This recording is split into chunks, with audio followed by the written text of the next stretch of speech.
Bonjour les enfants et les parents. Aujourd'hui, je vous propose de faire des mathématiques pour les tout petits avec une recette de cuisine. Donc, et puis la lecture aussi puisque on doit lire la recette. Pour faire notre recette de gâteau, nous allons avoir besoin de un yaourt, du sucre,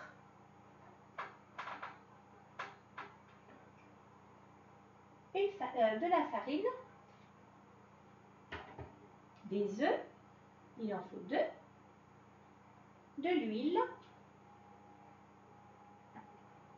et un sachet de levure.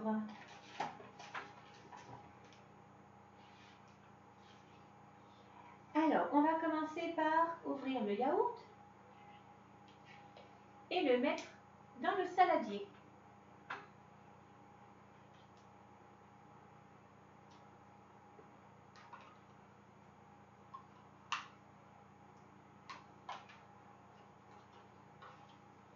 Voilà.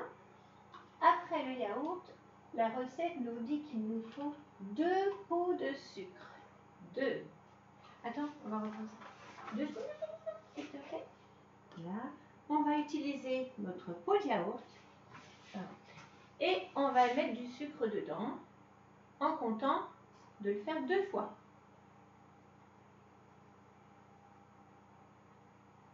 Un.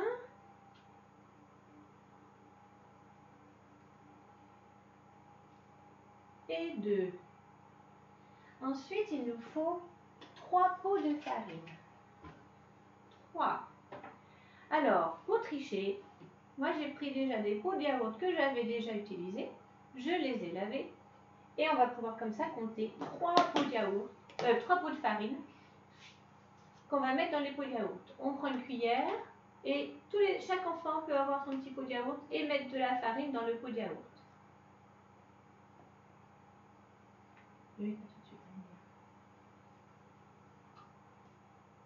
Un pot.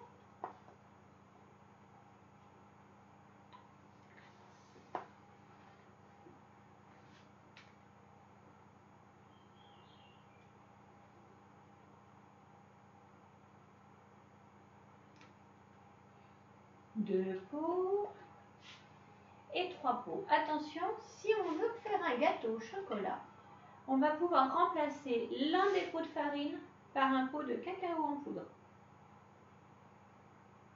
Sinon, si on le veut à autre chose, on rajoutera les ingrédients après. Et voilà. Est-ce qu'on a bien nos 3 pots?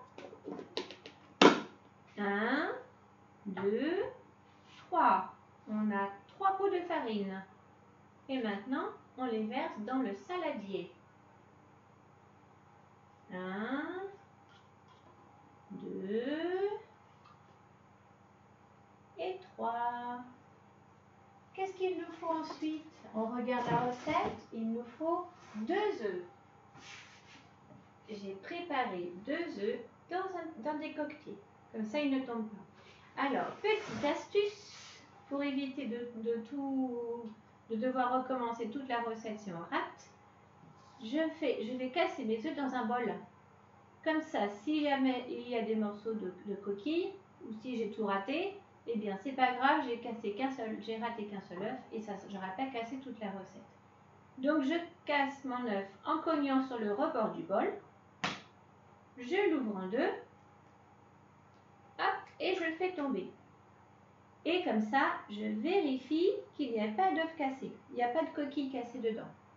Ah, j'allais oublier, avant de faire une recette de cuisine, on se lave les mains, bien sûr. Alors,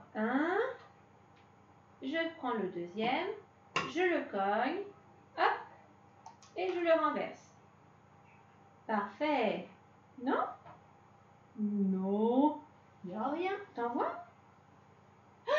J'ai oublié, oui, je ne l'avais pas vu, il y a un petit bout de coquille. Alors, je me suis lavé les mains avant, donc je peux mettre le doigt dedans.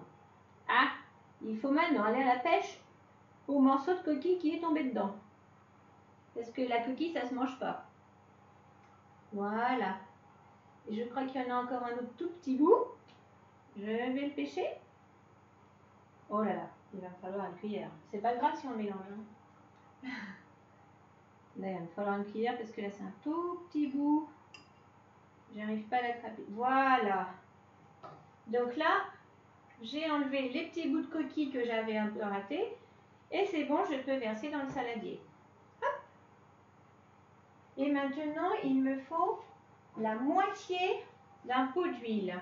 Donc je prends un pot et je le verse jusqu'au milieu, que la moitié.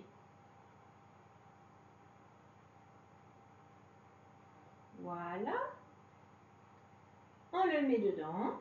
Et ensuite, il nous faut notre sachet de levure. Hop. Oula. Voilà. J'ai un assistant aujourd'hui. Hein. C'est lui le cuisinier hein, chez moi. Alors, attends, 2 secondes. Ensuite, il va falloir mélanger tous les ingrédients dans un saladier. Pour mélanger, je peux utiliser un fouet ou bien une cuillère à soupe ou bien un fouet électrique, c'est-à-dire un batteur qui a 2 fouets qui vont mélanger en même temps. On y va, c'est parti. On mélange bien tout.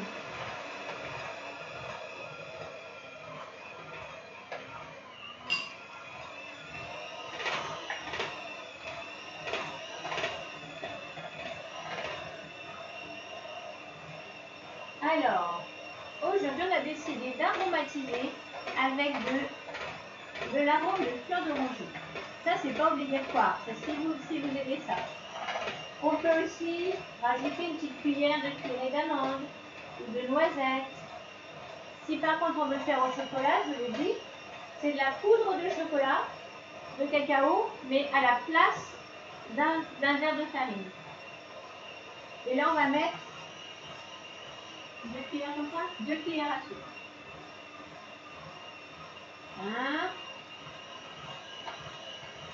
1 et 2. J'ai mis 2 cuillères à soupe dedans. Ça suffit pour aromatiser mon gâteau. Ah, il est tout beau mon gâteau. Ensuite, pour du chocolat.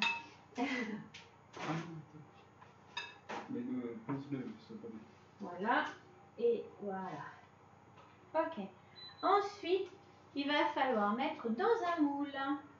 Alors, soit on peut prendre un grand moule rond. Et dans ce cas-là, il va falloir mettre du beurre et l'étaler avec les doigts. Ou bien, je prends un moule en silicone.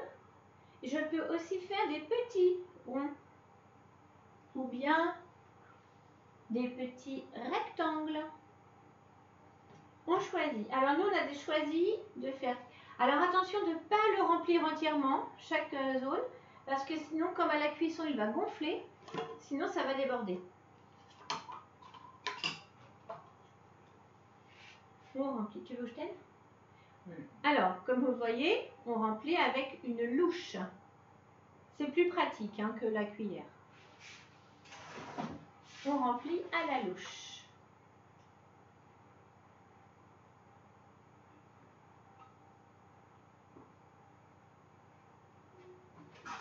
Pendant ce temps-là, les parents, il va falloir préparer le four pour pouvoir cuire à 180 degrés. Ça correspond au thermostat 6. Alors attention, il va falloir, si vous prenez un grand moule comme ça, c'est environ 30 minutes de cuisson. Si vous le faites dans des petits, il va falloir faire que 20 minutes de cuisson pour les petits moules. Parce que comme ils sont plus petits, ils cuisent plus vite.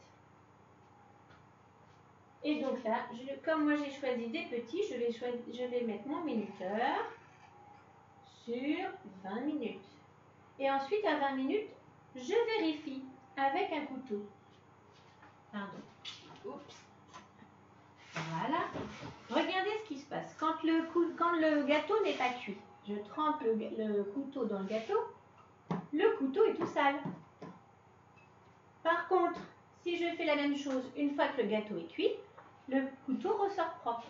Donc du coup, vous allez vérifier. Au bout de 20 minutes, vous vérifiez, vous plantez un couteau et vous vérifiez. Si le couteau ressort sans trace, ça veut dire que le gâteau est cuit.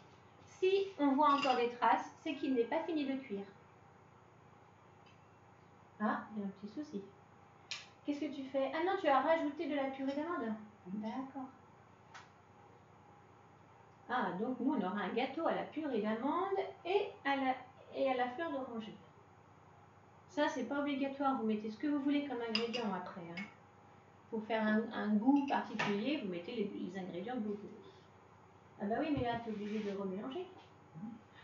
Ah, j'ai compris. Il a fait d'abord un moule avec la pâte seule et un autre, il va faire d'autres gâteaux avec de la poudre de la purée d'amande. Donc les gâteaux qui seront longs comme ça, qui seront en forme de rectangle, ce sera ceux qui seront à l'amande. Alors que ceux-là, ils seront juste à la fleur d'oranger. C'est une idée. Est-ce que ça fonctionne? Je peux? Alors, je vais donc mettre ma pâte maintenant. Oh! Ah ouais, c'est difficile en fait. Hop, voilà. Pas trop. C'est pas facile. Oh là là.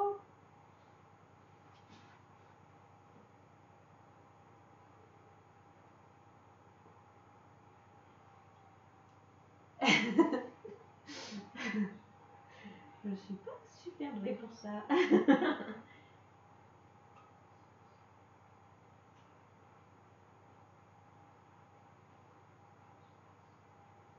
Ça va comme ça? D'accord.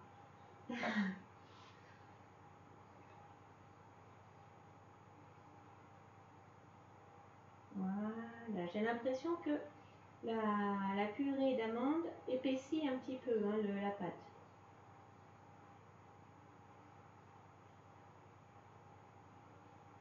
Oh.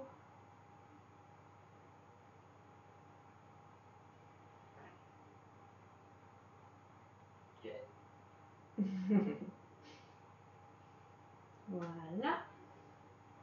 Oh.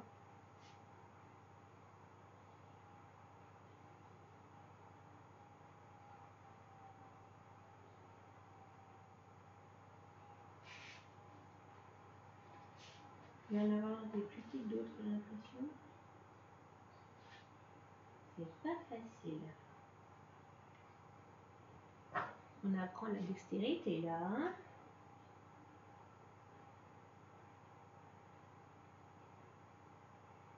Voilà. On va rajouter un petit peu là où il n'y avait pas assez. Hop.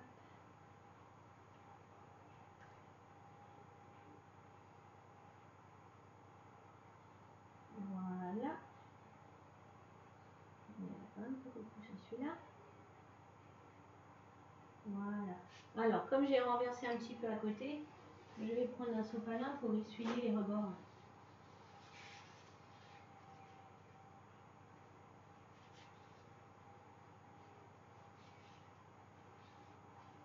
Voilà. Pensez bien de ne pas les remplir trop parce que le gâteau va gonfler en cuisant. Hein.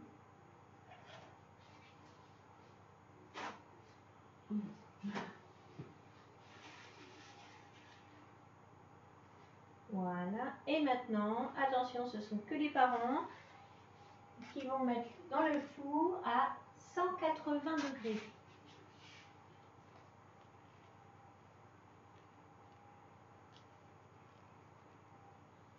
Et voilà, à tout à l'heure.